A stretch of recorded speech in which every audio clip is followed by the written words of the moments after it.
ফের বড় সাফল্য পেল কোচবিহার পুলিশের সাইবার ক্রাইম ব্রাঞ্চ। তুফানগঞ্জে ডিজিটাল অ্যারেস্টের ঘটনায় জড়িত থাকার অভিযোগে আরও দুই ব্যক্তিকে গ্রেপ্তার করল তারা। ধৃত ওই দুই ব্যক্তির নাম বার্লা শেখর ও সাকালা মাহেশ। গত পরশু ভাইজ্যাক থেকে ওই দুই ব্যক্তিকে গ্রেপ্তার করে কোচবিহার পুলিশের সাইবার ক্রাইম থানা। সোমবার কোচবিহার জেলা পুলিশ সুপারের দপ্তরের সাংবাদিক বৈঠক করে এমনটাই জানালেন জেলা পুলিশ সুপার দ্যুতিমান ভট্টাচার্য।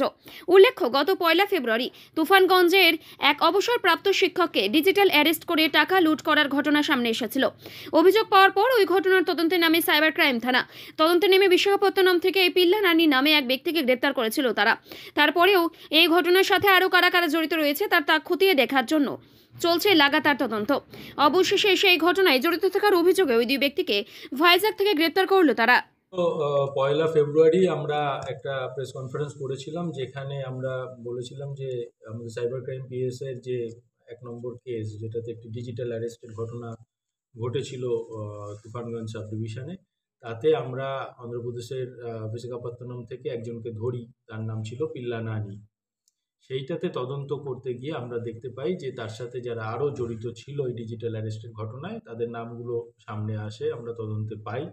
তো এর মধ্যে পরশুদিন আমাদের টিম যেটা গেছিল ভাইজ্যাগে, সেখান থেকে আরও দুজনকে গ্রেপ্তার করা হয়। একজনের নাম বার্লা শেখর, তার বয়স 30। আরেকজন নাম হচ্ছে সাকালা মহেশ, তার বয়স হচ্ছে 32। এরা দুজনেই এইটার সাথে জড়িত ছিল এই ডিজিটাল অ্যারেস্টের ঘটনায়, এবং সেগুলোর আমরা তথ্য প্রমাণও পেয়েছি, তাদের মোবাইল রেকর্ডে রয়েছে। সেখানে আমরা পেয়েছি যে কিভাবে তারা টাকার কমিশন ভাগ করেছিল, যেগুলো টাকাগুলো পেয়েছিল। এবং যেটা আমরা জানিয়েছিলাম যে 2,05,000 টাকা যেখান থেকে নিয়েছিল, তার সাথে একই দিনে মহারাষ্ট্রে ওরা চিট করেছিল 5 লাখ টাকা।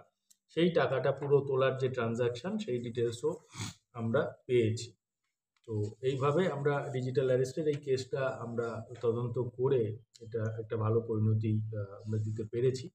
এর সাথে আরও কারো যদি জড়িত থাকে, আমরা সেটাও খুঁজে বার করব।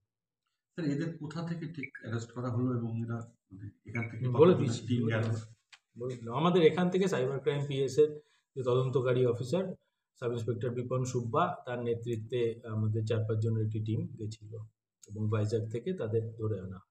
এরা কত টাকা মোটামুটি করেছিল বলা যেতে পারে? বলে দিয়েছি। কোচবিহার জেলাতে তো